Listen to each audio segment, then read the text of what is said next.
Welcome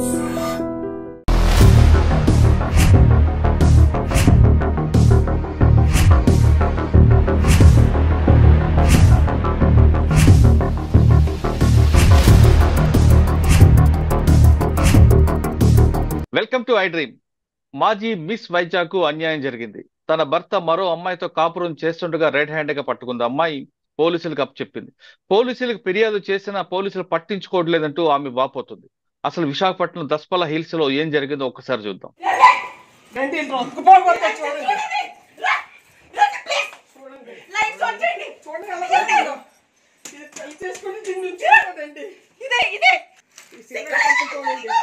media without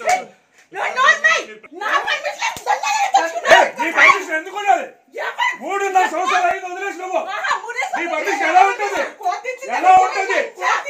మాట్లాడక నువ్వు మా సంసారం నాశనం చేసిందే నువ్వు 3.5 సంవత్సరాలు అయింది నువ్వు వదిలేస్తే ఇంట్లో ఒక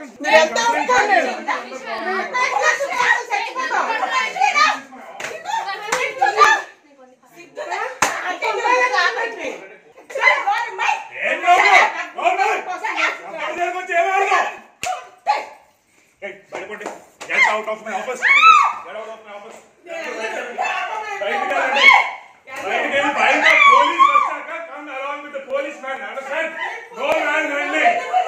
ఇప్పటి వరకు దస్పల హిల్స్ లో నక్షత్ర అనే అమ్మాయి రెడ్ హ్యాండ్ గా దాడి చేసింది. ఆ దాడిలో ఆమె భర్తతో పాటు మరో అమ్మాయి దొరికింది. ఆ దొరికిన విజువల్స్ ప్రస్తుతం చూపిస్తూ ఆమె చాలా స్పష్టంగా చెప్తున్నారు. తనకు విడాకులు ఇవ్వకుండానే తన భర్త మరో అమ్మాయితో కాపురం చేస్తున్నట్టు ఆరోపించారు.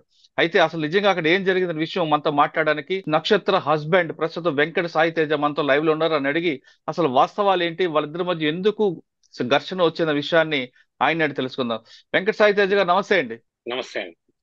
బ్రదర్, నిన్న జరిగిన ఇష్యూలు చూస్తుంటే నేను మధ్యాహ్నం 1 గంటకి మీ వైఫ్ అంటే మీ కోర్టులో కేసు ఉంది కాబట్టి ఇంకా మీ భార్యగాని పరిగణిస్తాం, ఆమె మీ పాప తర్వాత మీ బంధువులు అందరు తీసుకొని మీ ఇంటికి వచ్చి లోపలికి వచ్చి ఆమె తలుపులు కొట్టి లోపలికి వచ్చిన సమయంలో ఒక అమ్మాయి ఉన్నారు. అమ్మాయి ఎవరు అని ప్రశ్నించలోగానే మీరు రావడం గడవ మొత్తం ఇష్యూ అంతా కూడా మనకి సీన్ లో కనిపిస్తుంది. ఈ సంఘటన ఏం జరిగిన ముందు అసలు మీ ఇద్దరి మధ్యన పరిచయం ఎలా జరిగింది? ఇద్దరు కలిసి ప్రేమించుకొని పెళ్లి చేసుకుని ఒక పాప పుట్టిన తర్వాత ఈ స్థాయికి రావడానికి ప్రధాన కారణం ఏంటండి? సార్ యాక్చువల్ గా ఇప్పుడు ఫస్ట్ నుంచి చెప్పాలంటే 2013 అనుకుంటా అండి, అది in the year of 2013 okay నాకు ఫస్ట్ టైం ఒక సినిమా అవకాశం వచ్చిందండి. లోకల్ గా వైజాగ్ లోనే ఉండే ఒక లోకల్ డైరెక్టర్ గారు మీకు అవకాశం ఇస్తానంటూ మా ఇంటికి వచ్చి మీ అబ్బాయిని మేము పెట్టుకుంటాం అని అనడం. దాని తర్వాత ఆ సినిమాకి సంబంధించిన పోస్టర్ ఫోటోషూట్ కని చెప్పి ఒక రోజు ఒక స్టూడియోకి ఫోటోషూట్ కని పిలిచారట. రైట్. ఆ ఫోటోషూట్ కి వెళ్ళిన రోజు అక్కడ ఈవిడ ఫస్ట్ టైం నాకు కనిపించారట. నక్షత్ర గారు పరిచయం చేయడమే, ఈవిడ ఆల్రెడీ 2 సినిమాలు చేశారు, నువ్వు కొత్తవాడివి, సో ఈవిడతో కొంచెం జాగ్రత్తగా ఉండు అని చెప్తూ పరిచయం చేశారు. సో పరిచయం చేసిన రోజు ఫొటోస్ అవి తీశారు, ఫోటోషూట్ అయ్యింది. విత్ ఇన్ 1 వీక్ లోపు 2 రోజులు షూటింగ్ అయింది. గ్రాండ్ గా ఒక రోజు సినిమా ఓపెనింగ్ అయింది, ఒక టెంపుల్ లో ఓపెనింగ్ అయింది. దానికి కొంతమంది యాక్టర్స్ డైరెక్టర్స్ కూడా వచ్చారు. రైట్. ఏమైందో తెలీదు, సినిమాకి మరి ఫైనాన్షియల్ ప్రాబ్లమ్స్ వచ్చినాయో నాకు తెలీదు. ఆ సినిమా కొంచెం డిలే అయింది, షూటింగ్ మొదలు డిలే అయింది. ఈ డిలే అయిన గ్యాప్ లో డైరెక్టర్ దగ్గర నుంచి నా ఫోన్ నంబర్ తీసుకుని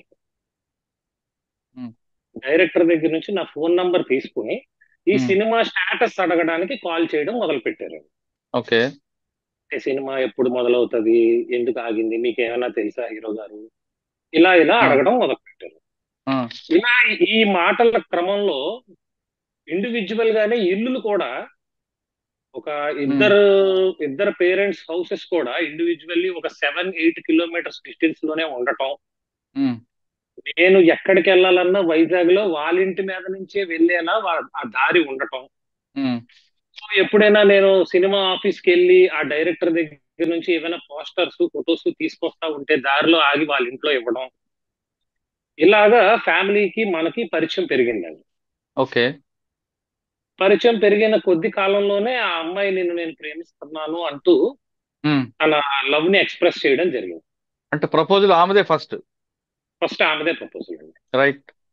అప్పటికి నా వయసు ఇస్ జస్ట్ 19 ఇయర్స్ అండి. I'm just okay 19 years. She is okay 18 years. Right. అంటే సో మీ ఇద్దరి మధ్య సంవత్సరం తేడా ఉంది. సంవత్సరం కూడా పూర్తిగా లేదు సార్. ఒక 7 ఉమ్, నెలలు 6 నెలలు ఉందండి. ఉమ్, 6 months. ఉహు, అయితే ఎప్పుడైతే ఆవిడ ఇలా చెప్పారో వెంటనే నేను యాక్చువల్లీ సారీ అండి, సినిమాలోని ఉండే అమ్మాయిని పెళ్లి చేసుకోవడం నాకు ఇష్టం లేదు ఫ్రాంక్ గా. ఉమ్, మా ఇంట్లో నేను సినిమాలంటేనే చాలా నాళ్ళ టైం పట్టింది నాకు ఒప్పించుకోవడానికి. మా ఉమ్, ఫాదర్ నన్ను ఒక ఇంజనీర్ గా చూడాలనుకుంటున్నారు తప్ప సినిమా యాక్టర్ గా చూడాలనుకోవట్లేదు. చాలా రిక్వెస్ట్ చేస్తే ఈ సినిమా చేయడానికి పర్మిషన్ ఇచ్చారు. ఉమ్. ఇది ఇది వర్కౌట్ అయ్యే అవకాశం లేదు అన్నది ఆ ఫస్ట్ పాయింట్ ఆఫ్ డే లో చెప్పడం జరిగింది. మీరే చెప్పారు. ఓకే. ఆ, చెప్పడం జరిగినా కూడా తర్వాత ఏంటంటే మా ఇంట్లో కొన్ని ఫంక్షన్స్ అవ్వడం, వాళ్ళ ఇంట్లో కొన్ని ఫంక్షన్స్ అవ్వటం, ఈ మ్యూచువల్ ఫంక్షన్స్ కి మేము అటెండ్ అవటం, ఉమ్, అలా ఇద్దరి మధ్యలో మాటలు పెరగటం, ఫోన్ ఉమ్, కాల్స్ మాట్లాడుకోవటం, ఉమ్, ఇలా జరిగి ఆ, ఇద్దరు అనుకోకుండా తెలియకుండా ఒకరినొకరు ఇష్టపడడం స్టార్ట్ అయిందండి. ఓకే. స్టార్ట్ అయినప్పుడు ఫస్టే క్లియర్ గా చెప్పిన విషయం ఏంటంటే అండి, వాళ్ళకి అప్పుడు వాళ్ళ పేరెంట్స్ కి ఈ విషయం తెలిసి ఆ, వాళ్ళ పేరెంట్స్ మా పేరెంట్స్ ని అడగటానికి మా ఇంటికి వచ్చారు. అప్పటి వరకు మా పేరెంట్స్ కి ఈ విషయం నేను తెలియదండి, నేను చెప్పలేదు. వాళ్ళే ఉమ్, ఫస్ట్ డైరెక్ట్ గా ఫ్యామిలీ చుట్టాలు అందరితో మా ఇంటికి వచ్చి అడగటం జరిగింది. ఉహు, అడగటం జరిగింది. దానికి ఫస్ట్ మా పేరెంట్స్ ఒప్పుకోలేదండి. వీడు ఇంకా చిన్నోడు, 19 ఇయర్స్ అండ్ హీఈస్ జాబ్లెస్, ఉమ్, ఈ స్టిల్ స్టడీయింగ్. నేను ఇంకా అప్పుడు ఉమ్, చదువుతున్నాను సార్, చదువుతా సినిమాలు చేసుకుంటాను, సినిమా ట్రై చేసుకుంటాను. ఉమ్, ఒప్పుకోకపోతే వాళ్ళ మదర్, నేను ఒక క్యాన్సర్ పేషెంట్ నండి, నేను ఎన్నాళ్ళు బతుకుంటానో తెలియదు, నా ఉమ్. కూతురు పెళ్లి చూసేయాల నాకు, అందుకే చిన్న పిల్లలైనా మీరు మేము ఉన్నాం కాబట్టి జాగ్రత్తగా చూసుకుందాం, ఇష్టపడింది కాబట్టి చేసేయండి అని అడగటం జరిగింది. ఓకే. అయితే నాకు ఆల్రెడీ అప్పుడు ఉంటున్న ఫ్యామిలీ ప్రాబ్లమ్స్ దృష్ట్యా ఇంట్లో ఉమ్, వాళ్ళు కూడా యాక్సెప్ట్ చేసి మ్యారేజ్ ఉమ్. చేయడం జరిగింది. అచ్చా, ప్రపోజల్ ఆమెదే. వాళ్ళు మీ ఇంటికి రావడం ఫస్ట్ మీ దగ్గరికి వాళ్ళు వచ్చారు, ముందు ఒప్పుకోలేదు, తర్వాత పెద్దలు ఒప్పుకున్నారు, పెళ్లి చేసుకున్నారు. వాళ్ళు ఇంటికి వచ్చిన with in span of 6 months లో ఎంగేజ్మెంట్, మ్యారేజ్ అన్ని అయిపోయినాయి. రైట్. ఇద్దరు సరే, ఇద్దరు ఆమె ప్రపోజల్ తీసుకొచ్చిన, మీరు ఒప్పుకున్నారు, పెద్దల సమక్షంలో పెళ్లి జరిగింది. అవునండి. ఓకే. అయిన తర్వాత బానే ఉంటుండగా మీ కాపురంలో ఓ పాప వచ్చింది. సార్ ఇక్కడ ఫస్ట్ ఇంకొక విషయం డిస్కస్ చేయాలి సార్. ఆ, since it is love marriage sir, it will be అవును. కన్సిడర్డ్ యాజ్ అన్ ఆదర్శ వివాహం. ఆహా. దానికి డౌరీ ఇచ్చామని చెప్పి నా మీద కేసు పెట్టడం జరిగింది సార్.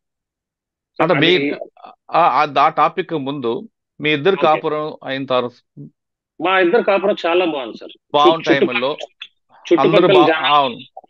మీకు పాప కూడా పుట్టినది అనుకుంటా. అవునండి. పాప పుట్టిన తర్వాత 2016లో పాప 16లో పుట్టింది పుట్టింది. కదా. అంత చక్కగా ఉన్న కాపురంలో ఇంత డిస్టర్బెన్స్ ఎందుకు వచ్చిందండి? సార్ అంటే బేసిక్ గా మ్యారేజ్ అయిన తర్వాత ఆల్మోస్ట్ ఒక 1 year వరకు మేము ఉమ్, వేరేగా ఉన్నామండి. అంటే లైక్ మా ఫాదర్ ఇంటికి దగ్గరలోని లేము, వాళ్ళ పేరెంట్స్ ఇంటికి దగ్గరలోని లేమండి. రైట్. మేము ఇద్దరమే ఒక ఫ్లాట్ రెంట్ కి తీసుకుని మేము ఇద్దరమే ఉండటం జరిగింది. ఉమ్, నాకు జాబ్ లేదు, ఆమెకి జాబ్ లేదు కాబట్టి ఏదో ఇంట్లో వాళ్ళ ఫీడింగ్ మీదే ఒక ఫ్లాట్ లో ఉంటూ ఏదో ఉమ్, చిన్న ఈవెంట్ మేనేజ్మెంట్ అనేది ఒకటి చేసుకుంటూ ఉమ్, 4 డబ్బులు సంపాదించుకుంటూ ఇద్దరం చాలా హ్యాపీగా ఉండేవాళ్ళం అండి, until nobody is involved. Right. తర్వాత మేము వీళ్ళ మదర్ కి హెల్త్ బాగోట్లేదు అన్న కండిషన్ మీద తిను నన్ను ఫోర్స్ చేసి వాళ్ళ ఉహు, ఇంటికి ఒక 1/2 km డిస్టెన్స్ లో ఉన్న ఇంటికి నన్ను మార్చారు.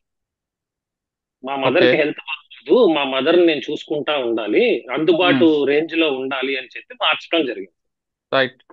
ఈ మార్చిన తర్వాత ఏంటంటే తరచుగా అయితే వాళ్ళు మా ఇంటికి వచ్చేసి ఉండటం, లేకపోతే తినని తీసుకెళ్లి వాళ్ళ ఇంట్లో ఉంచుకోవటం తప్పితే మా ఇద్దరికి ప్రైవసీ స్పేస్ అనేది లేదు సార్. ఓహో. ఇది నేను ప్రూవ్ చేయగలను, ఎందుకంటే మేము కలిసి ఉన్న 5 ఏళ్లలో మేము ఇద్దరమే కలిసి వెళ్ళిన ట్రిప్ అంటూ మా జీవితంలో లేదు. ఎక్కడికి మేము తినని తీసుకెళ్దాం, ప్రేమగా ఏ ఊరు తీసుకెళ్దాం అన్నా మా మమ్మీకి కూడా టికెట్ తీస్తేనే వస్తాను, లేకపోతే రాను, ఇదే చెప్తారు ఆవిడ. సో నా దగ్గర ఉన్న ట్రిప్, ప్రతి ట్రిప్ లో ఉండే ఫ్లైట్ టికెట్స్ అన్ని నా మెయిల్ లో ఉన్న అన్నిట్లో కూడా అదే ఉంటుంది. ఐ కెన్ క్లియర్లీ అంటే షో. తల్లి అంటే తల్లిని తీసుకెళ్ళడం అనేది తప్పేం కాదు కదా. అంటే మీరు అడిగిన రీజన్ చెప్తున్నాను సార్, డిస్ప్యూట్ ఎందుకు వచ్చింది అన్నదానికి రీజన్ చెప్తున్నాను. ఇక్కడ రైట్. ఎక్కడైనా తల్లి అనే కాదు సార్, ఇద్దరు మొగుడు పిల్లల మధ్యలో మూడో వ్యక్తి ఇంటర్వెన్షన్, ఐదర్ ఫ్యామిలీ మెంబర్ అయినా బయటోడైనా డిస్టర్బెన్స్ స్టార్ట్ అవుతాయి సార్. అంటే అది నేచురల్ అండి. Definitely. అవును. ఇప్పుడు నా పేరెంట్స్ ఎప్పుడైతే నాకు దగ్గరగా లేరో వాళ్ళ ఉమ్, పేరెంట్స్ ఆజమాయిషి ఎప్పుడైతే పెరుగుతా ఉందో, అంటే ఇప్పుడు నేను చేసే పని నా వైఫ్ కి నచ్చొచ్చు, మా అత్తగారికి ఉమ్, నచ్చాలని రూల్ లేదు. అవును. నేను ఒక గంట లేట్ గా లేచాను అనుకోండి, అయ్యో నా ఉమ్, మొగుడు పడుకున్నాడు లేపకూడదన్న సందర్భం నా వైఫ్ దగ్గర ఉంటుంది. అవును. ఏంటి పడుకుంటాడు, లెగడు, ఎక్కడికి వెళ్ళడు, ఉమ్, ఒక జాబ్ చేయడు అనే ఉమ్, వెర్షన్ ఆవిడలో ఉంటది. ఓకే. సో నేను డైరెక్ట్ గా ఎవరిని కంప్లైంట్ చేయట్లేదండి. సో ఉమ్, ఏంటంటే ఈ విధంగా ఉమ్, ఆమెలో చాలా ఏంటంటే చాలా నాటారు. ఉమ్, దాని నుంచి చిన్న చిన్నగా గొడవలు స్టార్ట్ అయినాయి. ఆ, ఈ చిన్న చిన్న గొడవలు స్టార్ట్ అయినప్పటికీ కూడా ఏంటంటే నేను ప్రతిదానికి కాంప్రమైజ్ అయిపోతూ ఉండేవాడిని. ఓకే. ఎందుకంటే ఎందుకంటే నా ఏజ్ చిన్నది, ఆ, నా ఏజ్ కూడా చిన్నది. So because of maturity levels ఇంకా ఎదగలేకపోవడం, వయసు అవగాహన రాకపోవడం వల్ల చిన్న చిన్న గొడవలు పెట్టుకుంటా ఉంటది. ఆ, సో అది మనం పెద్దగా పట్టించుకోవద్దు, కొంత ఏజ్ ఆ, వస్తే తనే తెలుసుకుంటది అని చెప్పి నేను పట్టించుకునేవాడు కాదు. ఉమ్. అవి కూడా రొటీన్ ఫ్యామిలీకి, అందరి ఫ్యామిలీకి ఉండే గొడవలే, పెద్దవి ఏం ఉంటాయండి, కాదు. అంటే కామన్. ఏదో వంట బాగాలేదనో, లేకపోతే బయటకు తీసుకెళ్లలేదనో, లేటుగా వచ్చావనో సరే, ఇలాంటివి అవన్నీ ఉంటాయి. అవన్నీ సర్వసాధారణ, ప్రతి ఇంట్లో ఉంటాయి, ఇంటింటి రామాయణం ఇది. కానీ పాప ఇది పుట్టిన తర్వాత ఇది ఏంటంటే పాప ఎప్పుడైతే పుట్టిందో సార్, ఆ, ఇక్కడ నుంచి ఇవే చిన్న చిన్న గొడవలు వస్తే పాపను పట్టుకుని వాళ్ళ ఇంటికి వెళ్ళిపోవడం, 4-5 డేస్ నాకు పాపను చూపించకపోవడం అనే గేమ్ పాప ఆ, పుట్టిన దగ్గర నుంచి స్టార్ట్ అయింది. అంటే ఎమోషనల్ బ్లాక్మెయిలింగ్. పాప అంటే చిన్న పిల్ల మనకి పుట్టిన మనం చూడకుండా ఉండలేం కదా సార్, ఒక అవును, రోజు ఉండటం కూడా కష్టం. అవును. ఇది ఇది స్టార్ట్ చేశారండి. ఓకే. పాపను చూపించు అంటే ఇప్పుడు పాపను చూడాలంటే నేను నా అన్ని చంపుకొని వాళ్ళ ఇంటికి వెళ్ళి ఉమ్, సారీ చెప్పేస్తే పాపను చూడడానికి అవుతుంది. ఓకే. ఒక 10 సందర్భాల్లో 9 సందర్భాల్లో తగ్గగలిగిన ఏదో ఒక సందర్భంలో మనం తగ్గలేకపోయేది వస్తుంది మనకు కూడా. అవును. అలాంటి సందర్భంలో జరిగిన గొడవకి వాళ్ళ పేరెంట్స్ మా పేరెంట్స్ కలిసి వచ్చి కూర్చొని మాట్లాడి ఊరుకోపెట్టే స్థాయికి వెళ్ళింది. ఆ, ఇలా రెగ్యులర్ గా జరుగుతూ ఉండేదండి. ఈ మధ్యలో నాకు 2017 ఇయర్ లో ఈ ప్రెషర్స్ తట్టుకోలేక నేను నేవీలో జాబ్ కొట్టానండి. అంటే నేను 2015 నుంచి రాస్తున్నాను, 16 లో రాశాను, రాలేదు, 17 లో జాబ్ వచ్చింది. నేవల్ డాక్యార్డ్ లో నాకు ఒక చార్జ్ మ్యాన్, అంటే it is like an assistant engineer job వచ్చింది. ఓకే. ఉమ్, ఆ జాబ్ జాయిన్ అయిన తర్వాత ఇంకా నా లైఫ్ స్టైల్ అంతా మార్నింగ్ 6 టు ఈవినింగ్ 8 అయిపోయింది. Only okay. నైట్ మాత్రమే ఫ్యామిలీతో స్పెండ్ చేసి, అందులోకి నేను ఒక ఫిట్నెస్ ఫ్రీక్ అండి, రోజుకు ఒక గంట జిమ్ చేయకుండా ఉండలేను. ఆ ఇంటికి వచ్చిన తర్వాత ఇంకో గంట జిమ్కి వెళ్ళి 9-9:30కి ఇంటికి వచ్చి భోజనం చేసి పడుకుని పోవడమే తప్ప, సండే తప్ప ఫ్యామిలీతో స్పెండ్ చేసే టైం దొరికేది కాదు. ఓకే. ఈ రీజన్ టైంలో ఏంటంటే నేను ఒక్కదాన్నే పాపని చూసుకోలేకపోతున్నాను ఉమ్, అన్న కారణాన్ని అడ్డు పెట్టుకొని మాట్లాడితే వాళ్ళ పేరెంట్స్ హౌస్కి వెళ్ళిపోయి అక్కడే 1 మంత్ 2 మంత్స్ అలా ఉండటం స్టార్ట్ అయింది. ఇక్కడ నేను చేసిన బిగ్గెస్ట్ మిస్టేక్ ఏంటంటే అలా వెళ్ళిపోతున్న అన్నిసార్లు నేను యాక్సెప్ట్ చేశాను. అవునులే, ఒక్కరితే చిన్నపిల్లని చూసుకోలేదు, ఏదో దెబ్బలు తగిలించుకుంటారు అనవసరంగా, ఫోన్లే అల్ని అని యాక్సెప్ట్ చేయడం స్టార్ట్ చేశాను. ఓకే. అది లేటర్ ఆన్ ఎలా టర్న్ అయిందంటే పాపను పంపించండి అంటే ఈ రోజు మంగళవారం పంపించకూడదు, ఈ రోజు శుక్రవారం పంపించకూడదు, ఈ రోజు ఆదివారం పంపించకూడదు, ఈ రోజు బుధవారం పంపించకూడదు, ఇంకా మిగిలిన 2 రోజులు పంపించమంటే మమ్మీకి బాగాలేదు సో ఈ రోజు రాను. ఇది స్టార్ట్ అయిందండి. హలో. ఓకే. వింటున్నాను, వింటున్నాను. ఇలాగా ఇంకా ఇంకా ఇలా ఈ చిన్న చిన్న చిన్న చిన్న చిన్న చిన్న గొడవలే ఆ, పెద్ద పెద్ద గొడవలు, పెద్ద పెద్ద గొడవల స్థాయికి వెళ్ళింది. అంటే ఇవన్నీ అయితే రెండు కుటుంబాల మధ్య కూర్చొని ఆ, పరిష్కారం కాకపోయేసరికి. పరిష్కారాలు ఎప్పుడు పరిష్కారం జరిగిపోయేదండి. ఆ, పేరెంట్స్ వచ్చేవారు, ఐదర్ నన్నైనా తిట్టి తను ఊరుకోపెట్టి అమ్మ గొడవలు పడకండి అని చెప్పేవారు, అంతా బాగుండేది. ఈ ఉమ్, ఇష్యూస్ ఏం లేవు. ఇష్యూస్ ఏంటంటే వీళ్ళ ఇంట్లోనే ఉంటున్న వీళ్ళ సిస్టర్ ఉమ్, 2018-19 లో ఆవిడది ఒక ఇలాంటి సేమ్ ఫ్యామిలీ ఇష్యూ వస్తే అన్ని తీసుకొని ఆ అమ్మాయిని హస్బెండ్ నుంచి విడగొట్టేశారు. ఓహో. ప్రెగ్నెంట్ అమ్మాయినే హస్బెండ్ నుంచి విడగొట్టేసి ఆ అమ్మాయికి అబార్షన్ చేయించేశారు. అయ్యో. ఇవి చూసిన తినకి ఏంటంటే ఈసారి నుంచి గొడవ అయితే పోలీస్ అని భయపెట్టచ్చు, కోర్ట్ అని భయపెట్టచ్చు, మీడియా అని భయపెట్టచ్చు అని కొత్త కొత్తగా విషయాలు తెలుస్తుంది. నేను చెప్తున్నా, తనది తప్పని ఈ రోజుకి నేను చెప్పట్లేదండి. తనకి నేర్పారు. తను ఆ రోజు నుంచి గొడవ విన్నప్పుడు, ఇంతకు ముందు గొడవ అయితే తిట్టుకుంటారు, ఒక ఉమ్, గంట పోతే కాంప్రమైజ్ అవుతారు. ఆ రోజు నుంచి గొడవ అయితే నేను పోలీస్ స్టేషన్కి వెళ్ళిపోతాను, నీ మీద కేసు పెట్టేస్తాను అని బెదిరించడం, లేదంటే నేను సూసైడ్ చేసుకుంటానని తలుపులు వేసేసుకోవడం రూమ్ లోకి వెళ్ళి, ఈ ఎమోషనల్ బ్లాక్మెయిల్ చేయడం అనేది చాలా స్టార్ట్ చేసింది. ఆల్రెడీ అయితే 20. చెప్పండి. కరెక్ట్ గా లాక్డౌన్ పెట్టే ముందు రోజు తన బర్త్డే అండి. ఉమ్, తన బర్త్డేకి నేను 1,20,000 పెట్టి ఒక స్కూటీ, ఒక 50,000 ఖర్చు పెట్టి తన బర్త్డే నైట్ 12 గంటలకు చేశాను. చాలా గ్రాండ్ గా తన బర్త్డే చేసి నెక్స్ట్ రోజు నుంచి లాక్డౌన్ ఏదో పెట్టారండి. మార్చి 22వ తారీఖు నుంచో 23వ తారీఖు నుంచో లాక్డౌన్ పెడితే, అవి ఉమ్, ఇక్కడ ఉంటే సేఫ్ కాదు, అక్కడ ఉంటే మా మమ్మీ ఆ హైజీన్ అది చూసుకుంటది, ఇంట్లోకి ఎవరిని రాకుండా చూసుకుంటది, పాప చిన్నది కదా, సో మేము అక్కడ ఉంటాము అని చెప్పి అక్కడికి వెళ్ళారండి. అయితే ఇందులో నేను కోవిడ్ లో ఆ, రోడ్ల మీద వెళ్ళి బెగ్గర్స్ అందరికి ఫుడ్ పంచేవాడిని. రోజు రోజు ఫుడ్ పార్సెల్స్ నా సొంత డబ్బులు ఖర్చు పెట్టి నేను పంచేవాడిని రోడ్ మీద, ఓకే. హ్యుమానిటేరియన్ గ్రౌండ్స్ లో. సో ఒక రోజు వాళ్ళ మదర్ నన్ను భోజనానికి పిలిచారు. రీజన్స్ చాలా సిల్లీగా ఉంటాయి సార్, మీరు అడిగారు ఉమ్, కాబట్టి చెప్తున్నాను. ఓకే. భోజనానికి పిలిస్తే నేను ఈ ఫుడ్ పంచుతూ పంచుతూ ఇంటికి వెళ్ళేసరికి 3 అయ్యింది ఉమ్, వాళ్ళ ఇంటికి. నేనేంటంటే బయట అంతా తిరిగి వచ్చాను, ఇప్పుడు ఇంట్లోకి రాకూడదు, క్యారేజ్ ఇచ్చేసేయండి, మన ఫ్లాట్కి వెళ్ళి తింటాను అని చెప్పాను. వాళ్ళ మదర్ కి తినికి కోపం వచ్చి క్యారేజ్ ఇలా ఇసిరారు సార్ నా మీదకి. ఇక తిన అని ఇలా ఇసిరారు. ఉమ్, వెంటనే కోపం వచ్చిన నేను అక్కడి నుంచి అరుచుకుంటూ, నేను ఏమైనా ఉమ్, బెగ్గరని అనుకుంటున్నారా, ఆ మాత్రం ఫుడ్ తినలేను అనుకుంటున్నారా, నాకేం అవసరం లేదు అని క్యారేజ్ వదిలేసి వెళ్ళిపోయాను. ఉమ్, ఆ రోజు తర్వాత 6 months నాకు వాళ్ళ అమ్మాయిని వాళ్ళు చూపించలేదండి. Six okay. మంత్స్ ఉమ్, అది అది చిన్న మాటకి వాళ్ళు 2 వల్గర్ వర్డ్స్ తో మా ఫాదర్ వాళ్ళ ఇంటికి వెళ్ళి, నీ కొడుకు ఇలాంటోడు, నీ కొడుకు అలాంటోడు, అది ఇది పట్టించుకోడు, ఇది లేదు అది లేదని ఎలిగేషన్స్ పెట్టుకుని ఇప్పట్లాగే మేము మా అమ్మాయిని పంపించాం అని చెప్పేసి ఒక 6 months ఉంచేసుకున్నారు. ఆ టైంలో మాత్రం ఈ పాప అనే వీక్నెస్ తోనే నాతో వీళ్ళు ఆడుకుంటున్నారు, ఉమ్, నేను కూడా కొంచెం స్ట్రాంగ్ గా ఉంటేనే గానీ ఇది సెట్ అవ్వదు, లేకపోతే ఇది అలవాటు అయిపోతుంది ప్రతిరోజు గొడవ అని చెప్పి నేను ఉమ్, కూడా 6 months పాపను చూడకుండా ఉన్నానండి. ఓకే. అయితే ఈ 6 months గ్యాప్ మధ్యలో నేను ఒక వెహికల్ కొన్నాను. ఆ వెహికల్ ఫస్ట్ నా కూతురే కూర్చోవాలా కారులో, ఉమ్, తీసుకుని రండి అని ఫోన్ చేస్తే, నువ్వు నువ్వు ఈ 6 నెలల్లో ఎవరెవరితో పడుకుని సంపాదించుకున్నావో మేము ఎక్కం ఆ కారు అన్నారు. అక్కడికి హర్ట్ అయ్యాము. అక్కడికి హర్ట్ అయ్యాం. సరే 6 months తర్వాత మళ్ళా మా పేరెంట్స్ మాట్లాడి వెళ్ళి తీసుకొచ్చి కూల్ చేసి తెచ్చి, అమ్మా నువ్వు తేజ వాళ్ళ ఇంటి దగ్గరలో ఉండొద్దు, మా ఇంటి దగ్గరలో ఉండొద్దు, మేము వేరే ఇల్లు తీస్తాం అందులో ఉండండి అని మళ్ళీ ఇల్లు మార్చి పెట్టారు. రైట్. 3 days కూడా ఇంట్లో లేరండి. నాకు షూటింగ్ అవకాశం వచ్చింది, నేను షూటింగ్కి వెళ్ళాను. ఉమ్, షూటింగ్కి వెళ్తే వాళ్ళ ఇంటికి వెళ్ళారు, ఏం జరిగిందో తెలియదండి. మా ఇద్దరి మధ్యలో గొడవ లేదు, ఏమీ లేదు. సడన్ గా వెళ్ళి పోలీస్ స్టేషన్ లో నన్ను కొట్టాడు అని కేసు పెట్టారు. ఈ దిశ పోలీస్ స్టేషన్ లోనా? ఆ దిశ పోలీస్ స్టేషన్ లో కేసు అవ్వలేదు, అప్పుడు వెళ్ళి కంప్లైంట్ ఇచ్చారు. వాళ్ళు ఆ, నన్ను పిలిచారు.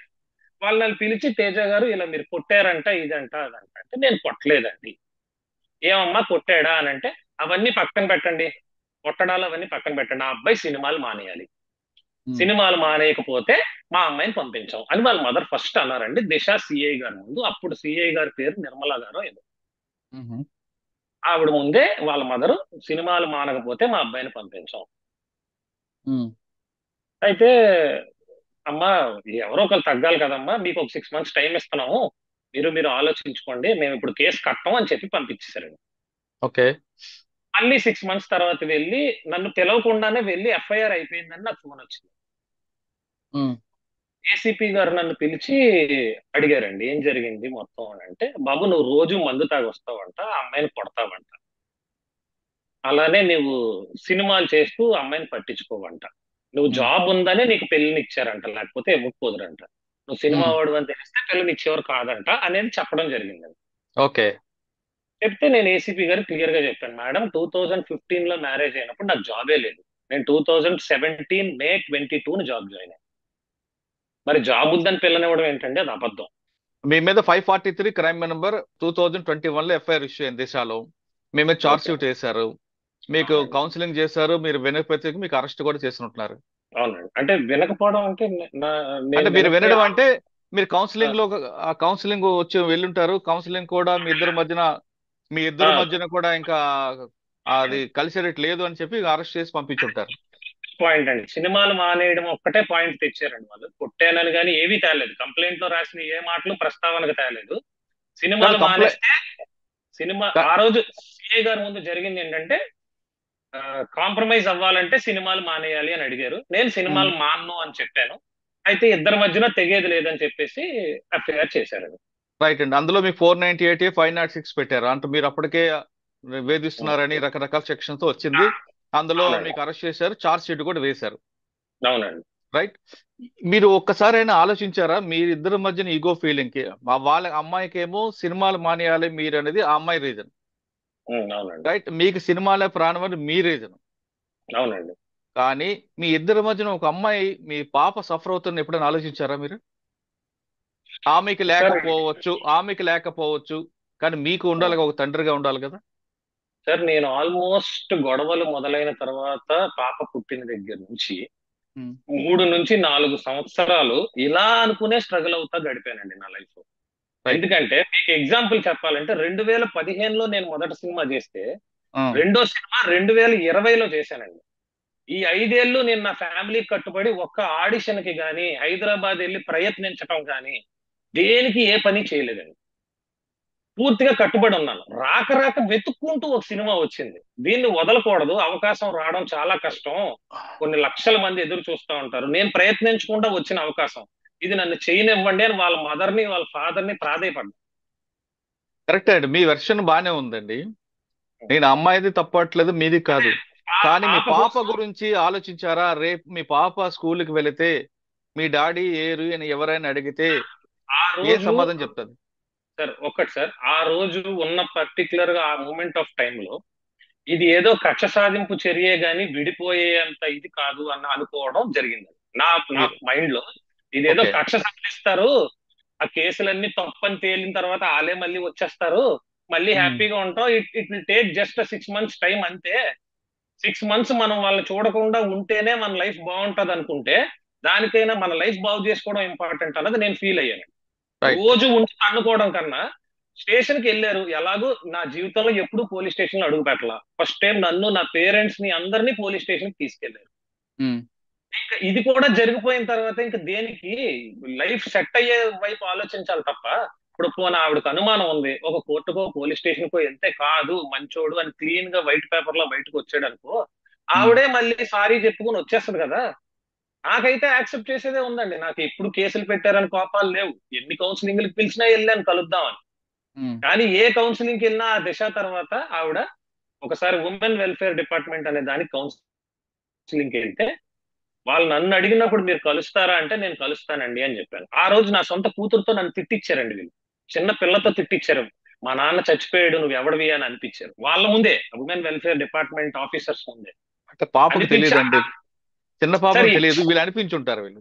అదే చిన్న పాపకి ఎవరు ఏం చెప్తే అదే అంటారు కదా సార్. ఉమ్, చిన్న పాప అన్నది నన్ను, నాకు ఏడ్చాను సార్ ఆ రోజు వాళ్ళ ముందు ఏడ్చుకుంటూ.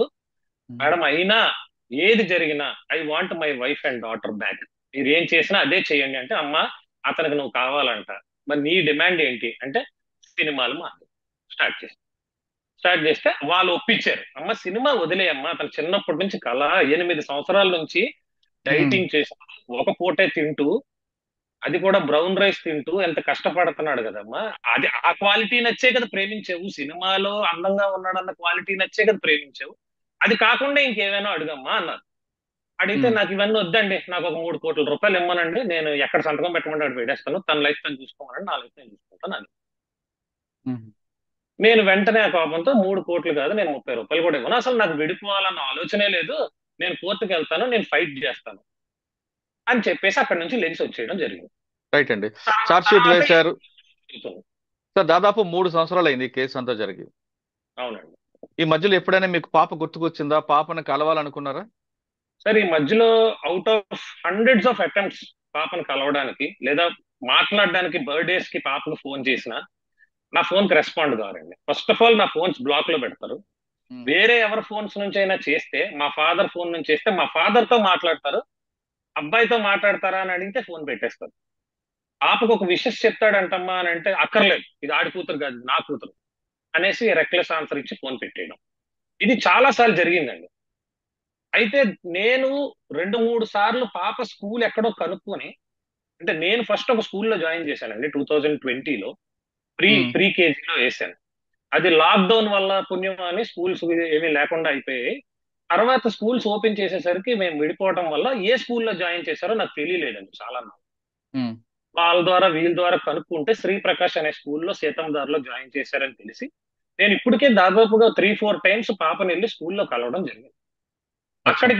అక్కడికి ఈమె కూడా వచ్చి నన్ను చూసి మా ముగ్గురం కలిపి ఆ పక్కనే ఉన్న రెస్టారెంట్ లో కూర్చొని మాట్లాడుకుంటూ భోజనాలు చేసాం. ఒక్క 3 నెలల క్రితమే ఆ పాపని నేను సిఎంఆర్ సెంటర్ కి తీసుకెళ్లి బోల్డ్ బొమ్మలు కొనడం ఇవన్నీ జరిగాయండి. పాపకి అటెండ్ చేయట్లేదు అంటే ఎలిగేషన్ వెయ్యాలి అని అంటే ఏదైనా ఇట్స్ వెరీ చీప్. ఎంత చీప్ అంటే నా సినిమాకి కూడా డబ్బులు ఇన్వెస్ట్ చేశాను అని ఏదో ఎలిగేషన్ చూశాను నేను టీవీలో. అవును. అది ఎందుకంటే పెద్ద producer is a very big builder.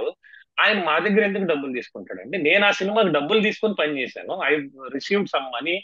నాకు ఫ్లైట్ టికెట్స్ వేశారు, నాకు అకామిడేషన్ ఇచ్చారు. నేను ఎందుకు తిరిగి వాళ్ళకి డబ్బులు ఇవ్వాలి? అది వీళ్ళెందుకు ఇవ్వాలి? అది మీరు నేను 4 సంవత్సరాల క్రితం విడిపోతే 2021లో చేసిన సినిమాకి మీరెందుకు వచ్చి డబ్బులు ఇచ్చారు విడిపోయిన వాడికి? మీ మీద ఎలిగేషన్ ఆమె చాలా స్పష్టంగా చెప్తున్నారు. సినిమాలో డబ్బులు పెట్టడమే కాకుండా సాయికి నా హస్బెండ్ కి రోజుకు అమ్మాయి కావాలి, అమ్మాయి లేకపోతే నిద్రపోడు, ఇప్పుడు ఈరోజు దొరికిన అమ్మాయి కూడా ఎవరినో తీసుకొచ్చాడు, నాకు విడాకులు ఇవ్వకుండా మరో అమ్మాయిని పెళ్లి చేసుకున్నాడు అంటూ ఆమె చెప్తుంది. సో ఫస్ట్ థింగ్ క్లారిఫై చేయాల్సింది ఏంటంటే నాకు ఇంకొక పెళ్లి ఏం అవ్వలేదండి. సెకండ్ థింగ్ ఏంటంటే నేను దొరికిన అమ్మాయి అంట. అది నా ఆఫీస్ సార్, నా ఇల్లు దానికి దగ్గరలోనే ఉంది. కావలిస్తే నా ఇల్లు సార్ చూపిస్తాను. ఒక్క నిమిషం లైన్ లో ఉండండి. ఇప్పుడు మీకు ఫస్ట్ కేసు రిజిస్టర్ చేసిన దిశ ఏసీపీ వివేకానంద గారు ప్రస్తుతం అంతా లైన్ లో ఉన్నారు. అని అడిగి మీ కేసు వివరాలు తెలుసుకుందాం. సార్ నమస్తే సార్, గుడ్ ఈవినింగ్. నమస్తే అండి, గుడ్ ఈవినింగ్. చెప్పండి సార్. నక్షత్ర వర్సెస్ సాయి తేజ, అవునండి. ఆ కేసు వివరాలు ఏంటి సార్ అసలు? ఈ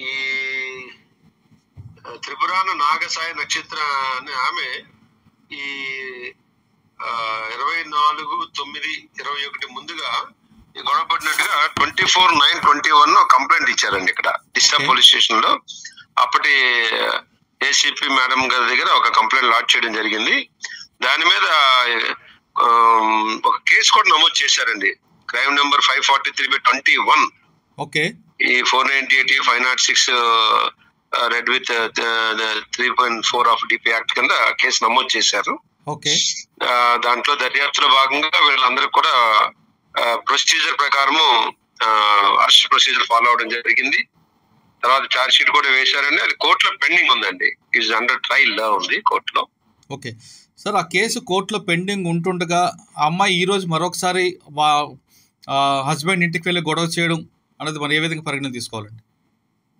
అది ఇప్పుడు అది యాక్చువల్ గా మా లిమిట్స్ లో కాదు అది జరిగింది. బట్ దాని మీద కన్సర్న్ కంప్లైంట్ ఇచ్చినట్టున్నారు. వాళ్ళు ఎంక్వైరీ కూడా చేస్తున్నట్టున్నారండి. మరి ఆమె ఏ బాధతో ఇచ్చారో ఆమె కూడా మరి స్త్రీగా ఆమె ఏదో బాధపడి ఉంటారు. దాని మీద ఆవిడ కంప్లైంట్ ఇచ్చినట్టుగా నేను కూడా మీడియాలో చూశాను. So already concern police station లో ఎంక్వైరీ చేస్తున్నారండి. ఈ స్టేజ్ లో నేను మాట్లాడడం కరెక్ట్ కాదు. అంటే ఆమె ఏమంటున్నారంటే ఛార్జ్ షీట్ వేశారుగా, నాకు ఇంతవరకు న్యాయం జరగలేదు కాబట్టి మరొకసారి వచ్చానంటే ఆవిడ అంటున్నారు.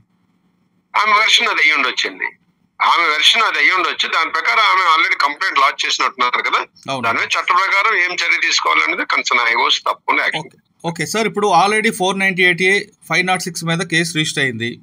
మరొకసారి అదే రీజన్స్ పెడుతూ మరో కంప్లైంట్ ఇవ్వచ్చా ఎక్కడైనా? ఆమె కంప్లైంట్ ఎప్పుడైనా ఇవ్వచ్చు. ఆమె బాధ మీద ఇవ్వచ్చు. ఉన్నప్పుడు ఈ ఫ్యాక్ట్స్ అన్ని ప్రకారం మేము యాక్షన్ తీసుకోవడం జరుగుతుంది. అంటే సేమ్ ఎలిగేషన్స్ పెడుతూ ఇవ్వచ్చా అని? ఇవ్వచ్చా అంటే ఆమె జరిగిన అన్యాయాన్ని ఎక్కడైనా ఆమె ఇచ్చుకోవచ్చండి. ఆమెకి ఏ కష్టం వచ్చినా ఎప్పుడైనా సరే తెలియపరచవచ్చు. బట్ చట్ట ప్రకారము దాని మీద తీసుకోవాల్సిన చర్యలు మేము విచారణ చేసి తప్పకుండా తీసుకోవడం జరుగుతుందండి. ఎవరైనా ఏ పోలీస్ అధికారైనా అది చేస్తారు. ప్రస్తుతం కేసు కోర్టులో ఉంది. అంటే ఇక్కడ దిశ పోలీస్ స్టేషన్ లో నమోదు చేసిన కేసు కోర్టులో ఉందండి. ట్రయల్ లో ఉంది. ట్రయల్కి వచ్చిందా సార్? అది ఈ నెల నెక్స్ట్ ఆగస్ట్ 22వ తారీఖు వాయిదా ఉందండి. మరి ఆ రోజు మరి ఏమవుతుందో చూడాలి. Okay sir, thank you very much sir. మంచిది సార్. సాయి చెప్తున్నారు, సార్ కూడా ఏసీపీ గారు చెప్తున్నారు స్పష్టంగా, ఇది ట్రయల్కి వచ్చింది, ఆగస్ట్ లో దీని వాయిదా వస్తుంది కాబట్టి ఇంకా కోర్టుకు వెళ్ళిన తర్వాత ఆర్గ్యుమెంట్స్ కోర్టు నిర్ణయం తీసుకుంటారు తప్పు ఎవరిది అనేది. ఆల్రెడీ కోర్టులో ఇప్పటికి 6-7 వాయిదాలు అయినాయండి. 6-7 వాయిదాస్ అయినాయి. అంటే మరొక వాయిదా ఆగస్ట్ లో ఉన్నట్లుంది. నెక్స్ట్ మంత్ ఉంది సార్. నెక్స్ట్ మంత్ ఉందా? ఓకే. ఇప్పుడు ఆమె చెప్తున్న ఎలిగేషన్ మీరు వివరణ ఏంటండి? మీకు రోజుకో అమ్మాయి కావాలంటున్నారట. సినిమాల పేరు ఎలిగేషన్, సినిమాల పేరు వచ్చిన అమ్మాయిల్ని మీరు వాడుకుంటారని, ఇప్పుడున్న దొరికిన అమ్మాయితో మీరు దొరికారని కాబట్టి నాకు విడాకులు ఇవ్వకుండా మరో అమ్మాయిని పెళ్లి చేసుకుంటున్నారంటూ, నా భర్త చేసుకోవడం నేరం అంటూ ఆవిడ చెప్తున్నారు. విషయం, ఫస్ట్ ఆఫ్ ఆల్ నేను ప్రొడ్యూసర్ని కాదండి, నేను హీరో. అంటే నేను ఒక సాధారణమైన నటుడు అంటే I'm one of the technician. నన్నే రైట్ ఎవరో అవకాశం ఇవ్వాలి, నేను ఇంకొకరికి అవకాశం ఇచ్చేంత స్కోప్ నా జీవితానికి లేదు. నాకే ఎవరో అవకాశం ఇవ్వాలి. నేను అవకాశం ఇస్తానంటూ అమ్మాయిల్ని ప్రలోభ పెట్టడం అనేది ఎవరు అంత పిచ్చోళ్ళు లేరు నమ్మడానికి, రావడానికి. అంటే ఎందుకంటే ఆడిషన్ పేరు మీద తీసుకొచ్చి అమ్మాయిని బుట్టలో వేసుకోవడం మీ హాబీ అంటూ. సార్, ఆడిషన్ చేసే అర్హత నాకు ఎలా వస్తుంది? నేను ప్రొడ్యూసర్ని కాకపోతే. హీరో ఆడిషన్ ఎక్కడ చేయరు. వాళ్ళందరినీ పెట్టుకున్న తర్వాత ఆఖరిగా హీరో కింద ఒక 10 మందిని చూస్తారు. వాళ్ళకి ఆర్థికంగా, అందంగా, క్యారెక్టర్ కి తగినట్టుగా ఎవరు కనిపిస్తే వాళ్ళని పెట్టుకుంటారు. రైట్. అది ఎవరిని వరిస్తుందో అదృష్టం ఆ టైంకి. సో అది ఫస్ట్. సెకండ్, రోజుకు ఒక అమ్మాయి కావాలి అని అంటున్నారు. రోజుకు ఒక అమ్మాయి కావాలి అని అనేది ఎంత చీపెస్ట్ ఎలిగేషన్ అంటే, అంత 5 years అంత అన్యోన్యంగా కలిసి ఉన్నాం కదా మనం. సరే, ఓకే, విడిపోయిన తర్వాత నేను ఉన్న ప్రతి ఇంటికి పోలీసుల వారిని ఆ రోజు కూడా దిశలో చెప్పాను, వెళ్ళి ఎంక్వైరీ చేయండి సార్. ఒక్క ఆడపిల్లైనా ఈ ఇంటి దరిదాపులోకి కానీ ఆ గేట్ దాటి లోపలికి వచ్చిందని ప్రూవ్ చేస్తే ఎన్ని కేసులు పెడితే అన్నిటికీ నేను బాధ్యుడిని సంతకం పెట్టి వెళ్ళిపోతా ఇక్కడి నుంచి అని చెప్పాను. ఇప్పుడు నిన్న జరిగిన సంఘటనకు వస్తే, నిన్న జరిగింది నా ఇల్లు కాదు సార్, అది ఆఫీసు. అది ఒక ఆఫీస్ అండి. అదే నన్ను నమ్మి డబ్బులు పెట్టి కొంతమంది డబ్బులు ఇన్వెస్టర్స్ ఉంటారు, అది ఒక ఆఫీసు. ఒక సినిమా చేద్దాం అనే ఒక ప్రయత్నం మీద 2 నెలల క్రితం ఓపెన్ చేశాం. ఓకే. ఆ ప్రయత్నం ఇంకా సక్సెస్ఫుల్ కూడా కాలేదు, ఇంకా ఏం సినిమా తీయలేదు, ఇంకా ప్రయత్నంలోనే ఉన్నాం. అంటే కథ రాసుకోవడం, మ్యూజిక్, అది సిట్టింగ్, అవన్నీలో ఉన్నాం. ఓకే. అక్కడ పని చేయడానికి వస్తూ ఉంటారు సార్, అమ్మాయిలే కాదు అబ్బాయిలు వస్తూ ఉంటారు. నిన్న సంఘటన జరిగిన టైంలో కూడా ఆఫీస్ లో అబ్బాయిలు కూడా ఉన్నారు. కావాలని పిక్చరైజ్ చేయడానికి అమ్మాయిని పిక్చరైజ్ చేయడం జరిగింది. అమ్మాయి అక్కడ పడుకున్నట్లు ఉంది కదండి లోపలికి రాగానే వాళ్ళందరూ. యాక్చువల్ గా జరిగిన స్టోరీ ఏంటంటే, ఆ అమ్మాయి మాకు ఒక లిరిక్స్ రాస్తామని చెప్పి మా ఆఫీస్ కి ఇష్యూ జరిగిన ముందు రోజు నైట్ రావడం జరిగింది. అమ్మాయి ఒక్క బై రోడ్ ఆ అమ్మాయి, ఇంకొక అబ్బాయి, ఒక అబ్బాయి మా దగ్గర కో డైరెక్టర్ గా ఉన్న ఆయన లిరిక్స్ రాయడానికి ఈ అమ్మాయిని, నా ఫ్రెండ్, ఈ అమ్మాయి నాకు ముందు నుంచి పరిచయమేనండి, పరిచయం లేదన్నట్లా. ఒకసారి ట్రై చేసి చూడండి, నా టాలెంట్ నచ్చితే పెట్టుకోండి అని అనడం జరిగింది, రావడం జరిగింది. ఆ టైంకి నేను లేకపోవడంతో మా స్టాఫ్ కాల్ చేసి, అమ్మాయిని నా రూమ్ లో పడుకోబెట్టండి, అబ్బాయిలతో పడుకోబెడితే బాగోదు, నా రూమ్ లో ఒక బెడ్ వేసేసి, లేకపోతే నా రూమ్ లో జనరల్ గా బెడ్ ఉండదండి, బెడ్స్ ఉన్న రూమ్ పక్క రూమ్, ఆ రూమ్ లో ఒక బెడ్ వేసేసి అక్కడ ఏసీ ఆన్ చేసి పడుకోబెట్టండి, అబ్బాయిలు ఇందులో పడుకోండి అని చెప్పడం జరిగింది. జరిగిన తర్వాత నేను మార్నింగ్ నా ఇంటి నుంచి జిమ్కి వెళ్ళి ఒక 10:30-11 ప్రాంతంలో నేను ఇంటికి వచ్చాను. అది ఇంటి నుంచి ఆఫీస్కి వచ్చాను. నేను ఆఫీస్కి వచ్చే టైంకి ఒక అబ్బాయి ఏమో భోజనం తేడానికి వెళ్ళాడు, ఒక అబ్బాయి ఏమో అక్కడే ఉన్నాడు. నేను అప్పుడే లోపలికి వచ్చినాడు, ఆ అమ్మాయిని లేపుదాము భోజనానికి అని చెప్పి, మా ఫ్రెండే కదండి, బయట అమ్మాయి, పరిచయం లేని అమ్మాయి అయితే ఏం కాదు, పరిచయం ఉన్న అమ్మాయే. నేను లోపలికి వెళ్ళానండి. ఇట్లా లోపలికి వెళ్ళానో లేదో, 5 minutes లో ఫుల్ గా మీడియా ఎవరెవరో వచ్చేసి డోర్లు పద్దలు కొట్టేసి లోపలికి వచ్చేసి కెమెరాస్ పెట్టేసి స్టార్ట్ చేశారు. ఆ అమ్మాయి పాపం సరిగ్గా ఫుటేజ్ లో చూస్తే అమ్మాయి గాఢ నిద్రలో ఉంది. అవును. నేను నా పర్సనల్ వాష్రూమ్ అదే రూమ్ లో ఉంటదండి, అది నా రూమ్ కదా, నా ఆఫీస్ రూమ్. నేను జిమ్ నుంచి రోజు నాకు అలవాటు ఏంటంటే, జిమ్ నుంచి ఆఫీస్కి వెళ్ళి అక్కడ నాకు కొన్ని డ్రెస్సులు అక్కడ ఉంటాయి నాకు, నేను అక్కడే డ్రెస్ చేంజ్ చేసేసుకుని ఈవినింగ్ వరకు, నైట్ వరకు ఆఫీస్ లో టైం స్పెండ్ చేస్తాను. మళ్ళా నైట్ 7 o'clock ఇంకొకసారి జిమ్కి వెళ్తాను. మళ్ళా వచ్చి 10, 11, 12 దాకా అందరితో స్టోరీ సిట్టింగ్స్ లో కూర్చొని నైట్ నా ఇంటికి వెళ్ళి పడుకుంటాను. ఓకే. ఎందుకంటే మాకు అక్కడ అంత కంఫర్ట్స్ ఏం లేవు. ఎవరో నాతో పని కోసం వచ్చిన వాళ్ళు పడుకోగలుగుతారు, కానీ నేను అప్పుడు పడుకోను. నాకు ఇంట్లో మంచి బెడ్ ఉంది, ఏసీ ఉంది, అన్ని సోఫిస్టికేటెడ్ ఫర్నిచర్ అంతా ఉంది. సో అక్కడ నేల మీద పరుపేసుకొని పడుకోవాల్సిన అవసరం నాకు లేదు. ఓకే. దాన్ని రాంగ్ వేలో పిక్చరైజ్ చేస్తున్నారని మీడియా రాగానే నేను అన్న ఫస్ట్ మాట ఏంటంటే, మీరు రాంగ్ వేలో పోర్ట్రే చేయకండి, అవసరమైతే డివోర్స్ తీసుకున్నాక పెళ్లి చేసుకునే రైట్ కూడా ఉంది నాకు. నేను అన్నది ఐ కెన్ మేక్ ఎనీవన్, అంటే ఈమెనే కాదు ఎవరినైనా డివోర్స్ తీసుకుని నాకు వైఫ్ చేసుకునే రైట్ ఉంది అన్నది నేను ఇంగ్లీష్ లో చెప్పాను. ఓకే. దానికి వీడియోలో కూడా క్లియర్ గా ఉందండి, ఐ క్యాన్ అన్నానా, ఆల్రెడీ చేసుకున్నాను అన్నానా అనేది ఉంది క్లియర్ గా వింటే. దాన్ని పట్టుకొని కావాలని నన్ను బ్యాడ్ చేయాలని, నా ఎదుగుదలని డ్యామేజ్ చేయాలని పెళ్లి చేసేసుకున్నాడు, సంసారం చేసేస్తున్నాడు. నన్నే కాకుండా అనవసరంగా ఏ సంబంధం లేకుండా ఒక మంచి ఫ్యామిలీ నుంచి వచ్చిన ఒక ఆడపిల్లని కూడా అనవసరంగా ఆమెకి థ్రెటన్ చేసి ఆమె మీద ఆ, ఏవో ఇసిరేసి ఆ అమ్మాయిని కొట్టి చాలా వల్గర్ మాటలు మాట్లాడి ఆ అమ్మాయిని రాంగ్ గా యూట్యూబ్స్ లో వీడియోస్ లో మీడియాలో చూపిస్తూ ఒక ఆడపిల్లకి నిజంగా తేరుకోలేని దెబ్బ కొట్టి కనీసం ఆ అమ్మాయి నా ఫోన్ కూడా రెస్పాండ్ అవ్వలేని స్టేజ్ కి చేశారు. సార్ అది కరే నిన్న జరిగింది. కాదండి, మీ ఇంట్లో అమ్మాయి ఉందని వాళ్ళు మీ అది మీ ఇంటి అదే మీ ఆఫీస్కి వస్తారని ఆమెకి ఎలా తెలిసింది? ఎవరు? మీ వైఫ్కి ఎలా తెలిసింది? అదే నాకు తెలియదు. దట్ ఈస్ ద $1,000,000 క్వశ్చన్ అండి. మరి నేను జిమ్ నుంచి వస్తున్నప్పుడు స్పై చేసి నా కార్ ఫాలో అయ్యి వచ్చారో, లేకపోతే నాకే తెలియకుండా నా ఆఫీస్ లో ఎక్కడైనా ఎవరినైనా ఇన్ఫర్మేషన్ కి పెట్టుకున్నారో ఏంటో తెలియదు. ఆ కరెక్ట్ గా 5 నిమిషాల స్పాన్ లో వచ్చినప్పుడే ఇదేదో ఒక ప్రీ ప్లాన్డ్ థింగ్ అని. ఎందుకంటే ఇప్పుడు బాధలో వచ్చిన ఆమె ఉమ్. అంతమంది మీడియా సపోర్ట్ తీసుకుని వచ్చింది, నాకు భయపడి అనుకుందాం.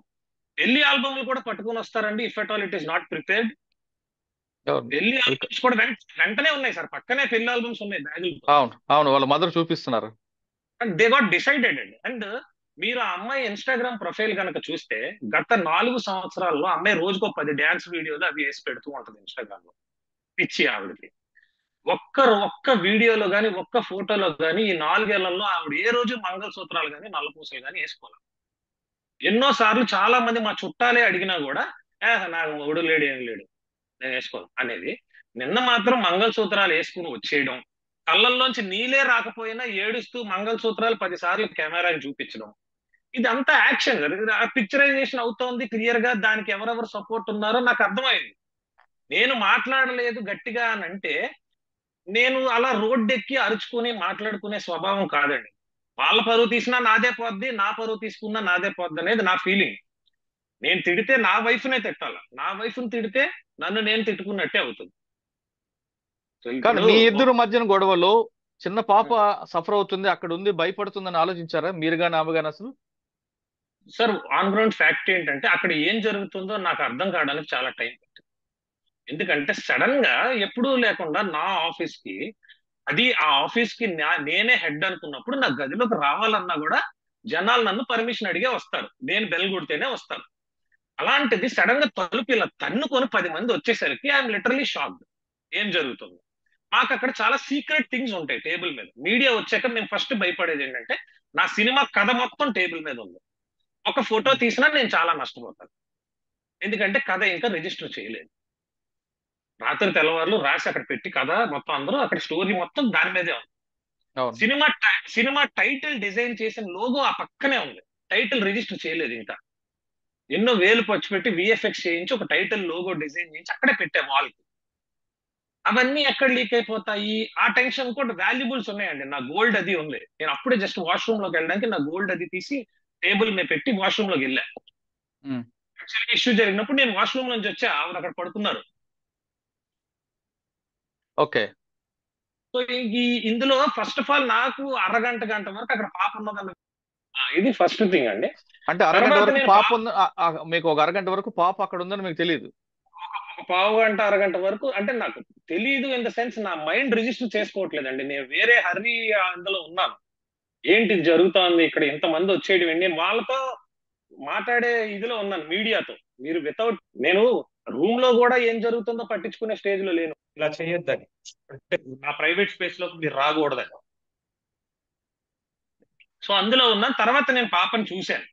పాపని చూసినా పాపని ఇలా నేను ఇక్కడ నుంచి చూస్తున్నానంటే పాపని ఇలా వెనక్కి తీసేసుకోవడం వాళ్ళ మదరు, అయితే పాప చేత తిట్టిపించడం, పో అని ఇలా సైగలు చేయించడం, పాప చేతి తిట్టిపించడం.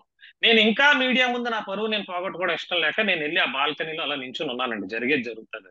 ఇంత సంఘటన ఇంత రప్చర్ అయిన తర్వాత మరి మీరెందుకు పోలీస్ కంప్లైంట్ ఇవ్వలేదు? ఎందుకంటే మీ పర్మిషన్ లేకుండా వీళ్ళందరూ మీ ఆఫీసులో రావడం అనేది ఒక పెద్ద నేరం. సార్ యాక్చువల్లీ నేను కంప్లైంట్ తర్వాత రెండోది, అమ్మాయిని, ఇప్పుడు ఆ అమ్మాయి ఇన్నోసెంట్ అని మీరు చెప్తున్నారు, ఆమెని కొట్టడం, ఆమెను తిట్టడం, ఆమె ఫేస్ ఎక్స్పోజ్ చేయడం కూడా మరో నేరం. అది కనీసం ఆ అమ్మాయి చేతనే కంప్లైంట్ ఇప్పించాలి కదా మీరు? సార్ ఫస్ట్ ఆఫ్ ఆల్ అమ్మాయి చేతి ఇప్పించడానికి నా మాట వినే పరిస్థితిలో వాళ్ళు ఉండరు కదా సార్. వాళ్ళు ఒరిజినల్ డెసిషన్ వాళ్ళు తీసుకోండి. She's not my family member, she's not that close to me. Okay. ఏదో సినిమా అనేది అందరికీ ప్యాషన్ ఉంటది, అవసరం, ఒక అవసరం, ఆ, ఏమంటారు దాని, అవకాశం కోసమే వచ్చారు తప్ప. నేను కంప్లైంట్ ఇవ్వలేదు అనుకుంటే, నిన్న నేను ఇష్యూ జరిగిన తర్వాత చాలా డిప్రెషన్ గా సిక్ అయిపోయాను. ఎందుకంటే when so many people started calling మీ, తేజ గారు మిమ్మల్ని మేము యూట్యూబ్ లో మీ ట్రైలర్లు ఇవి చూడడానికి ఆశపడతాం, అవి చూస్తాం అనుకుంటాం, కానీ ఏంటి సార్ మిమ్మల్ని కొట్టినట్టుగా, మిమ్మల్ని ఇంత హింస పెట్టినట్టుగా చూపిస్తున్నారు, మిమ్మల్ని బాగా అన్పాపులర్ చేస్తున్నారు అని క్లోజ్ సర్కిల్స్ నుంచి ఫోన్లు వచ్చేసరికి నేను చాలా సేపు నా ఫోన్ స్విచ్ ఆఫ్ వేసి నేను చాలా డిప్రెషన్ లోకి వెళ్ళిపోయాను. కానీ ఐ వాజ్ నాట్. మీరు ఫోన్ స్విచ్ ఆఫ్ చేసి మీరు అంటున్నారు, పోలీసులకు అప్ చెప్పిన తర్వాత కూడా పోలీసులు వదిలిపెట్టారు, తేజ పారిపోయాడు అంటూ కొంతమంది అంటున్నారు, మీరే ఉంటారు. ఎవరు పోలీసులకు అప్ చెప్పారండి? అక్కడ పోలీస్ కానిస్టేబుల్ వచ్చారు కదా సార్, పోలీస్ కానిస్టేబుల్ వచ్చింది వాళ్ళ నుంచి మాకు థ్రెట్ లేకుండా మమ్మల్ని సెక్యూర్ చేయడానికి, మమ్మల్ని ఓకే. స్టేషన్ కి తీసుకెళ్ళడానికి కాదు. ఫస్ట్ థింగ్, స్టేషన్ కి ఎప్పుడు తీసుకెళ్తారండి? వీళ్ళు ముందు స్టేషన్ కి వెళ్ళి కంప్లైంట్ పెట్టుకుని రావాలి ఇక్కడికి. మీరు ఇప్పుడు పోనీ నేను పోలీసులకు ఫోన్ చేశాను, మీరు 100 చేశారు. మీరు 100లో ఏం చెప్పారు? నాకు థ్రెట్ ఉంది, సేవ్ చేయండి అని చెప్పారు. ఇప్పుడు వాళ్ళు నన్ను ఎందుకు అరెస్ట్ చేస్తారు? అక్కడ ఏం తప్పు జరిగిందని అరెస్ట్ చేస్తారు? నా ఆఫీస్ లో ఉన్నాను, సరే ఒక అమ్మాయి ఉంది, అరెస్ట్ చేయడానికి రీజన్ ఏంటి? వాళ్ళని నేను రిక్వెస్ట్ చేశాను, మమ్మల్ని ఈ జనాల్లోంచి బయటకు తీసుకెళ్ళండి అని రిక్వెస్ట్ చేస్తే వాళ్ళు మమ్మల్ని బయటకు తీసుకొని వచ్చారు. పోలీస్ స్టేషన్ కి తీసుకెళ్తానని వాళ్ళు చెప్పలేదు, స్టేషన్ కి వెళ్తున్నాను మేము చెప్పలేదే. ఇప్పుడు డ్యామేజ్ జరిగింది అంటే అమ్మాయికి నష్టం జరిగింది అంటే ఒక చిన్న ఈగో ఫీలింగ్ వల్ల ఇద్దరి మధ్యన ఇదంతా రప్చర్ అయినట్లు నాకు అనిపిస్తుంది. మీకు సినిమాలంటే పిచ్చి, ఆమెకి మీ సినిమాకి వెళ్ళకూడదని ఆమెకి. మీరు అంటున్నట్లుగా మా అత్తవారి దగ్గరకు రాబట్టే మా కుటుంబం అంతా చిన్నబనమైంది, లేదంటే నా భార్య చాలా మంచిదని మీరు అంటున్నారు. నాకు అర్థమవుతుంది ఏంటంటే సినిమా వ్యామోహం, సినిమా ఇష్యూలోనే ఇదంతా జరిగినట్టు అనిపిస్తుంది. ఇంత రప్చర్ అయిన తర్వాత ఇష్యూ పెద్దది అయిపోయింది కాబట్టి మీరు ఫర్దర్ గా లీగల్ గా ముందుకు వెళ్తారా, లేదు పాప ముఖం చూసి నా కూతురు తండ్రి లేని కూతురుగా చెప్పించుకోవడం ఇష్టం లేక తిరిగి ఆమె మీ వైఫ్ ని క్షమించి ఇద్దరు కలిసి ఉంటారు? సార్, ఫస్ట్ ఒకటండి, ఈ లాస్ట్ 4.5 years లో నా మీద కంప్లైంట్లు పెట్టడం, మనుషుల్ని తీసుకొచ్చి నా ఇంటి మీద దాడి చేయడం, నా ఇంటి తాళాలు బ్రేక్ చేయడం, నన్ను చాలా సార్లు థ్రెటన్ చేయడం, బూతులు మాట్లాడుతా వాయిస్ రికార్డింగ్స్ పెట్టడం. వాళ్ళ మదరే డైరెక్ట్ గా నాకు ఎన్నో వందల వాయిస్ రికార్డింగ్స్ పెట్టారు తిడుతూ, నువ్వు రోడ్ యాక్సిడెంట్ లో చచ్చిపోతావు, కాళ్ళు ఇరిగిపోతాయి, ఇలా పెట్టడం. ఆ, ఆ, నేను మీరు అత్తగారి మాటలు మర్చిపోండి, మీ వైఫ్ మీ డాక్టర్ వీళ్ళిద్దరు. నా నష్టం చెప్తున్నాను సార్. ఇన్ని జరిగినా కూడా ఈ రోజు వరకు వాళ్ళకి ఎగెనిస్ట్ గా నేను ఒక్క కంప్లైంట్ గాని, ఒక మాట తిట్టడానికి వాళ్ళ ఇంటికి వెళ్ళటం గాని, ఒక యాక్షన్ తీసుకోవటం గాని ఏమీ చేయలేదు. రీజన్, నేను కూడా అటాక్ చేస్తే అది యుద్ధం అయిపోతుంది. అది ఎప్పుడైతే వార్ అవుతుందో జీవితంలో కలహం. వాళ్ళే యుద్ధం చేసి చేసి అలిసిపోయి మళ్ళా వచ్చేస్తారు, నా కూతురికి నేను కావాలి. ఆడపిల్ల, మగపిల్లోడు అయితే ఓకే, ఆడపిల్లకి ఫాదర్ ఉండాలి, మ్యారేజ్ చేయాలి, కాళ్ళు కడగాలి, చాలా ఉంటాయి. నాకు కూడా కోరికలు, రెస్పాన్సిబిలిటీస్ ఉంటాయి. తన పేరు కూడా వెంకట సాయి మోక్షిత, నా పేరే తనకు పెట్టాను, వెంకట సాయి మోక్షిత, నా పేరే పెట్టాను. జాగ్రత్తగా జాతకం చూసి సింహరాశి పుబ్బా నక్షత్రంలో సిజేరియన్ చేసి మరీ పుట్టించానండి. ఆ పుబ్బా నక్షత్రంలో పుట్టే వాళ్ళందరికీ లైఫ్ బాగుంటుందని జ్యోతిష్యులు చెప్తే ఆమె డెలివరీ డేట్ కన్నా ముందు పుట్టించానండి, సిజేరియన్ చేయమని అడిగాను డాక్టర్స్. ఓకే. ఆమె పుట్టినప్పుడు ఉండే స్టెమ్ సెల్ అని కూడా అప్పట్లో, ఇప్పుడంటే ఫేమస్ అయిపోయింది, 2016 లో nobody knows, only Aishwarya Rai చేయించింది. ఓన్లీ యాక్ట్రెస్ ఐశ్వర్య రాయ్ గారు వాళ్ళ పాపకు చేయిస్తే నేను 2 lakhs స్పెండ్ చేసి ఆ స్టెమ్ సెల్ ప్రొటెక్ట్ చేయించాను. ఓకే.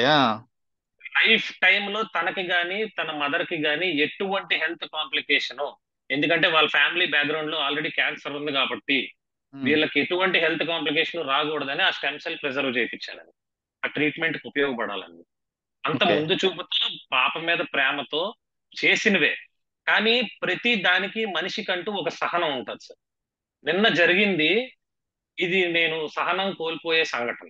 ఎందుకంటే నా సైలెన్స్ ని చాతకానితనంగా తీసుకున్న చాలా మీడియా ఛానల్స్, నా సైలెన్స్ ని చాతకానితనంగా తీసుకున్న నా వైఫ్ అయితే ఎవరు, వాళ్ళ మదర్ అయితే ఎవరు, ఈ 4 ఏళ్ల నుంచి ఎన్నిసార్లు రాయిలు ఇచ్చి కొడుతున్నా దెబ్బలు తింటున్నాడు కానీ తిరిగి కొట్టట్లా అనే ఉద్దేశంలో నిన్న ఇంతటి అఘాయిత్యానికి పాల్పడ్డారండి.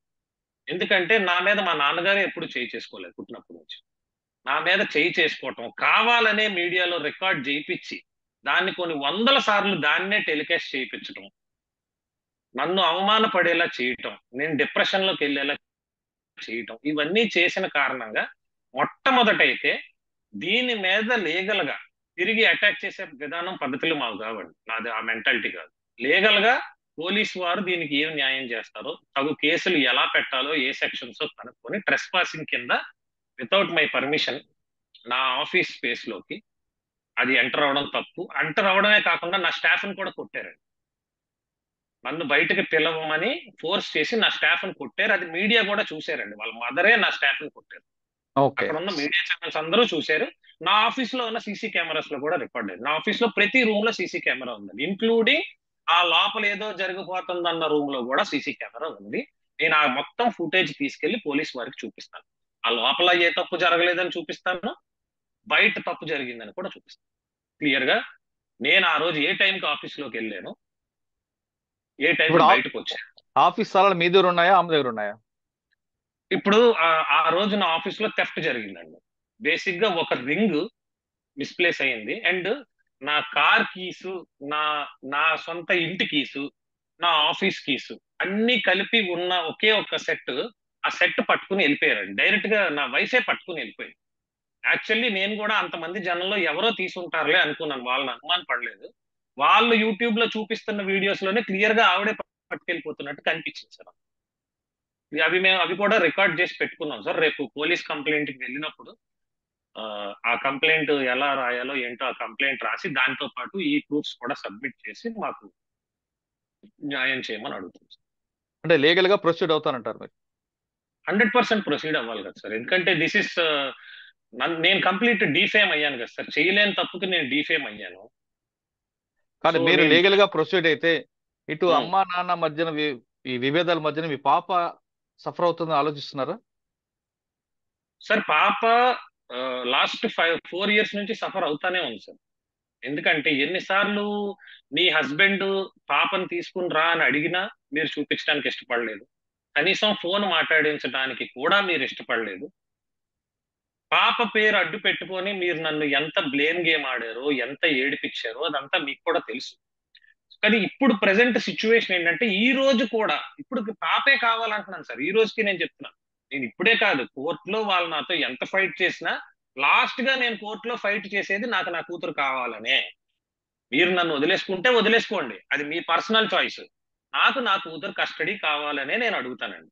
ఇవన్నీ ఎందుకండి? సినిమాలు కాసేపు ఆపితే బెస్ట్ ఏమో కదా, ఆవిడకి నచ్చ చెప్పుకొని సినిమాలు యాక్ట్ చేయొచ్చు కదా మీరు. సార్ ఆవిడకి నచ్చ చెప్పడానికి ఎన్నో సంవత్సరాలు ప్రయత్నించాను. అండ్ ఇంకొకటి కూడా, from the bottom of the heart, ఆవిడ ప్రాబ్లం సినిమా అనే కాదండి.